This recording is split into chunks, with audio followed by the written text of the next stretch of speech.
ನೀವೆಲ್ಲ ಒಂದ್ test match first day end ಆಗಿರೋದನ್ನ ಕೇಳಿರ್ತೀರ, ಸೆಕೆಂಡ್ ಡೇ ಎಂಡ್ ಆಗಿರೋದನ್ನ ಕೇಳಿರ್ತೀರ, ಅವ್ರ ಥರ್ಡ್ ಫೋರ್ತ್ ಡೇ ಎಂಡ್ ಆಗಿರೋದನ್ನ ಕೇಳಿರ್ತೀರ. ಬಟ್ 12th ಡೇ ಎಂಡ್ ಆಗಿರೋದನ್ನ ಕೇಳೇ ಇರಲ್ಲ ನೀವು. ಬನ್ನಿ ಈ ವಿಡಿಯೋದಲ್ಲಿ ಒಂದು ಇಂಟ್ರೆಸ್ಟಿಂಗ್ ಮ್ಯಾಚ್ ನ ಹೇಳ್ತೀನಿ. 1939 ಮಾರ್ಚ್ ತಿಂಗಳಿರುತ್ತೆ. ಅವತ್ತು ಇಂಗ್ಲೆಂಡ್ ವರ್ಸಸ್ ಸೌತ್ ಆಫ್ರಿಕಾನ ಲಾಸ್ಟ್ ಟೆಸ್ಟ್ ಮ್ಯಾಚ್ ಇರುತ್ತೆ. ಲಾಸ್ಟ್ 4 ಟೆಸ್ಟ್ ಮ್ಯಾಚ್ ಅಲ್ಲಿ 3 ಟೆಸ್ಟ್ ಮ್ಯಾಚ್ ಮಳೆಯಿಂದ ಡ್ರಾ ಆಗಿದ್ರೆ ಅದ್ರಲ್ಲಿ 1 ಮ್ಯಾಚ್ ಇಂಗ್ಲೆಂಡ್ ವಿನ್ ಆಗಿರುತ್ತೆ. ಇನ್ನೇನ್ ಲಾಸ್ಟ್ 1 ಮ್ಯಾಚ್ ಆಡಿಸಿ ಯಾರು ವಿನ್ನರ್ ಅಂತ ಡಿಸೈಡ್ ಮಾಡೋಣ ಅಂತ ಡಿಕ್ಲೇರ್ ಮಾಡ್ತಾರೆ.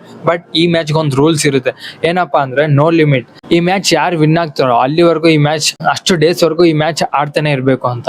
South Africa first innings batting ಮಾಡಿ ಕಂಟಿನ್ಯೂ 696 ಟಾರ್ಗೆಟ್ ಕೊಡ್ತಾರೆ ಇಂಗ್ಲೆಂಡ್ ಟೀಮ್ಗೆ. ಇದು ಹ್ಯೂಜ್ ಟೋಟಲ್ ಅನ್ಕೊಂಡು ಇಂಗ್ಲೆಂಡ್ ಟೀಮ್ ಸೋಲುತ್ತೆ ಅಂತ ಎಲ್ಲರೂ ಅನ್ಕೊಂಡಿರ್ತಾರೆ. ಬಟ್ ಇಂಗ್ಲೆಂಡ್ ಟೀಮ್ ಮಾತ್ರ ಅವತ್ತು ಗಿವ್ ಅಪ್ ಮಾಡಿಲ್ಲ. ಇಂಗ್ಲೆಂಡ್ ಟೀಮ್ ಚೇಸ್ ಮಾಡಕ್ ಸ್ಟಾರ್ಟ್ ಮಾಡಿದ್ದಾರೆ. Continue day by day batting ಮಾಡ್ತಾನೆ ಇರ್ತಾರೆ. ಎಲ್ಲಿವರೆಗೂ ಅಂದ್ರೆ ಕಂಟಿನ್ಯೂಸ್ 12 ಡೇಸ್ ವರೆಗೂ. ಅದ್ರಲ್ಲಿ 3 ಡೇಸ್ ಮಳೆಯಿಂದ ಮ್ಯಾಚ್ ನಿಂತೋದ್ರೆ ಇನ್ ಮಿಕ್ಕಿದ್ 9 ಡೇಸ್ ಎಲ್ಲ ಕಂಟಿನ್ಯೂಸ್ ಬ್ಯಾಟ್ ಮಾಡ್ತಾ ಇದ್ದಾರೆ ವಿತ್ ಫಾಲ್ ಆಫ್ 5 ವಿಕೆಟ್ಸ್. ಇನ್ನೇನ್ 42 ರನ್ಸ್ ಹೊಡೆದು ಮ್ಯಾಚ್ ವಿನ್ ಆಗ್ತಾರೆ ಅನ್ನೋಷ್ಟರಲ್ಲಿ ಇನ್ನ 5 ವಿಕೆಟ್ಸ್ ಇತ್ತು, ಆರಾಮಾಗಿ ವಿನ್ ಆಗ್ಬೋದಿತ್ತು ಇಂಗ್ಲೆಂಡ್ ಟೀಮ್. ಬಟ್ ಈ ಮ್ಯಾಚ್ ನ ಅಲ್ಲಿಗೆ ಸ್ಟಾಪ್ ಮಾಡ್ಬೇಕಾಗುತ್ತೆ. ರೀಸನ್ ಕೇಳಿದ್ರೆ ನಿಮ್ ಮೈಂಡ್ ಬ್ಲೋ ಆಗೋದಂತೂ ಗ್ಯಾರಂಟಿ. ಈ 12th ಡೇ ಆದಾಗ ಕರೆಕ್ಟ್ ಆಗಿ ಅದೇ ಟೈಮಿಂಗ್ಸ್ಗೆ ಇವ್ರ ಬೋಟ್ ನ ಶೆಡ್ಯೂಲ್ ಮಾಡ್ಕೊಂಡಿರ್ತಾರೆ ಇಂಗ್ಲೆಂಡ್ ಹೋಗೋದಕ್ಕೆ.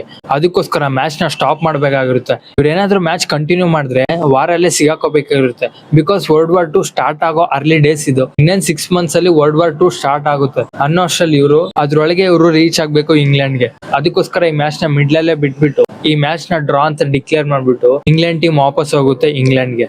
ಸೊ ನಿಮ್ಗೆ ಏನ್ ಅನಿಸ್ತು ಈ ಸ್ಟೋರಿ ಕೇಳ್ಬಿಟ್ಟು? ಮಿಸ್ ಮಾಡಿದ್ರೆ ಕಾಮೆಂಟ್ ಮಾಡಿ ಅಂಡ್ ಫಾಲೋ ಮಾಡೋದ್ ಮಾತ್ರ ಮಿಸ್ ಮಾಡ್ಕೋಬೇಡಿ ಫಾರ್ ಇಂಟ್ರೆಸ್ಟಿಂಗ್ ಮೋರ್ ವಿಡಿಯೋಸ್ಗೋಸ್ಕರ.